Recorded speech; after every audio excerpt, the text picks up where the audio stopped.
இனிய சகாக்கள், இதனோட புது project Kawasaki KB100 RTC rebuild. இதில் என்னெல்லாம் முடிஞ்ச அளவுக்கு எல்லாமே சாப்டர் வைஸ் கேட்டகரைஸ் பண்ணி வச்சுருக்கேன். அதில் சப் கேட்டகரிஸும் இருக்குது. இன்றைக்கி நம்ம பார்க்க போகிறது வந்து chapter 8 removing the other parts. அதில் இன்றைக்கி இதில் இருக்க லிஸ்ட்டில் இருக்க எல்லாமே தான் இன்றைக்கி பார்க்க போகிறோம். பார்ட் 4ல் இருக்கும் இன்றைக்கி. போன வீடியோவில் பழைய வீடியோவில் பார்த்தீங்கன்னா க்ரோம் பார்ட்ஸ் எல்லாத்தையும் ஃபஸ்ட்டு ரிமூவ் பண்ணியிருப்போம். அதில் இந்த பிரேக் அசம்பிளியும் ஃபஸ்ட்டே ரிமூவ் பண்ணிட்டோம். அதனால் இப்போ டேரெக்டாக பிரேக் அசம்பிளியோட ஸ்டேக்கு போகணும். இதுக்கு வந்து 14mm ஸ்பேனர் வேணும். இதை லூஸ் பண்ணி இந்த 14mm நட்டை எடுத்துட்டிங்கன்னா ரியர் வீல் அசம்பிளி ஈஸியாக ரிமூவ் பண்ணிடலாம்.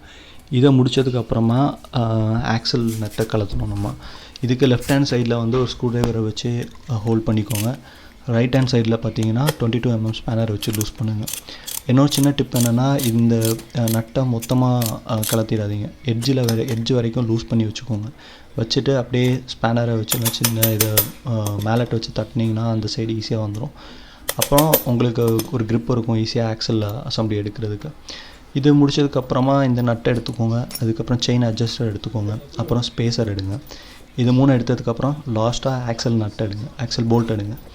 இது ஃபுல்லாக எடுத்ததுக்கப்புறமா இந்த நடுவில் இருக்கிற பிரேக் அசம்பிளி வந்து அப்படியே எடுக்க முடியாது. அதனால் நம்ம என்ன பண்ணோன்னா, வண்டியை தூக்கிட்டு லெஃப்ட் சைடில் ஸ்பாக்கெட் அசம்பிளி கூட இது மவுண்ட் ஆகிருக்கும்.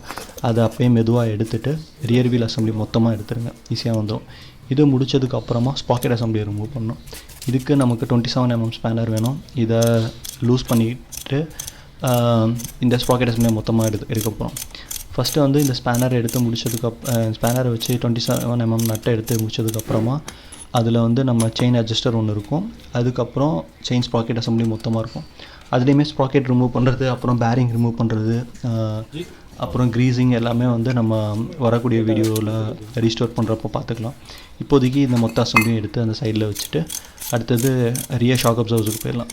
மேலே இருக்கிறது எல்லாமே வந்து நம்ம இந்த சாரி கார்டு அப்புறம் கேரியர் கலத்துறப்போ நம்ம ஆல்ரெடி லூஸ் பண்ணி கலத்தி எடுத்துட்டோம்.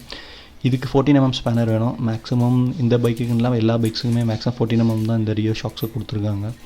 சுசுகி, யமஹா, கவாசாக்கி புது பைக்ஸுக்குமே அப்படி தான் மேக்ஸிமம். இதை ஃபுல்லாக எடுத்ததுக்கப்புறமா இதே தான் ரைட் ஹேண்ட் சைடுக்கும் இந்த ஸ்விங் ஆர்ம் அசம்பிளியும் ஃப்ரேமையும் இது ஒன்று தான் பிடிச்சிட்ருக்கு. அதனால் எடுக்கிறப்போ மேலே இருக்கிறத மட்டும் கலத்துனீங்கன்னா அப்படியே கிளாம்ப் ஆகிற மாதிரி ஈஸியாக ஸ்மூத்தாக வந்துடும். கீழே இருந்ததை எடுத்திங்கன்னா இந்த ஷாக்ஸ் தட்டி அப்படியே நின்றுடும். அப்புறம் இன்கேஸ் நீங்கள் ஏதாவது மாடிஃபை பண்ணுறதா இருந்தால் ஹைட் இன்க்ரீஸ் பண்ணணுன்னா இந்த ஷாக்ஸ் பெருசானது போட்டிங்கன்னா கொஞ்சம் ஹைட் இன்க்ரீஸ் ஆகும். அதெல்லாம் அடுத்த வீடியோஸில் பார்ப்போம். அப்புறம் ஸ்விங் ஆர்ம் அசம்பிளி, இதுக்கு வந்து ஒரு எண்டில் 14mm ஸ்பேனர், இன்னொரு 17mm ஸ்பேனர் வேணும். இது நம்ம ஆல்ரெடி சைலன்சர் எடுக்கிறப்போ ஆல்ரெடி லூஸ் பண்ணி தான் வச்சிடணும். அதனால் ஆக்சலில் போல்ட் எடுத்தோடனே ஈஸியாக வந்துடும். அப்புறம் பார்த்திங்கன்னா LH சைடு இருக்கிற ரியர் ஃபுட்ரெஸ்ட் அசம்பிளியோட ப்ராக்கெட்ஸு, இது வந்து நம்ம ஸ்விங் ஆர்ம் வராதனால இதை வந்து அப்படியே விட்டு வச்சிடணும். இதுக்கு வந்து 12mm ஸ்பேனரை வச்சு இதை மொத்தமாக எடுத்து லூஸ் பண்ணிக்கோங்க. இது ஃபுல்லாக எடுத்ததுக்கப்புறமா நம்ம RH சைடு நம்ம ஆல்ரெடி எடுத்துட்டோம். அதனால் இது LH சைடு மட்டும் இதை ஒரு அசம்பிளி அப்படியே மொத்தமாக வச்சுருங்க. அப்புறம் ஃப்ரண்ட் ஃபுட்ரெஸ்ட் அசம்பிளி, இதில் தான் இன்ஜின் பெட் ஏரியா, அதுக்கு கீழே தான் இந்த ஃபுட்ரெஸ்ட் இருக்குது.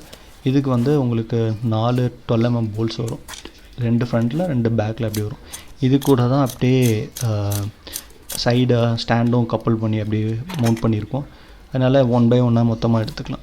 இது மாற்றுறது டைம் என்ன பண்ணோன்னா, இந்த இன்ஜினோட நட் போல்ட் அசம்பிளி இருக்கட்டும், இதெல்லாம் வந்து த்ரெட் லாக் தனியாக இருக்கும். அந்த த்ரெட் லாக் க்ளூவை போட்டுட்டு டைட் பண்ணிங்கன்னா நார்மல் கையை வச்சு டைட் பண்ண முடியாது. ஒவ்வொன்றுமே போல்ட் வச்சு தான் டைட் பண்ண முடியும். வைப்ரேஷன்னால் அது வந்து லூஸ் ஆகாது. அது நம்ம டைட் பண்ணுறப்போ பார்ப்போம், ஒவ்வொன்றா பார்க்கலாம்.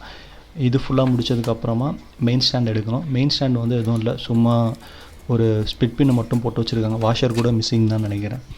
அப்புறம் இந்த ரொம்ப துருப்பிடிச்சி போயிருந்துச்சு, கட்டிங் பிளேயர் வச்சு அதை எடுத்துகிட்டு அதை அப்படியே தட்டினீங்கன்னா அந்த சைடு வந்துடும் ஈஸியாக.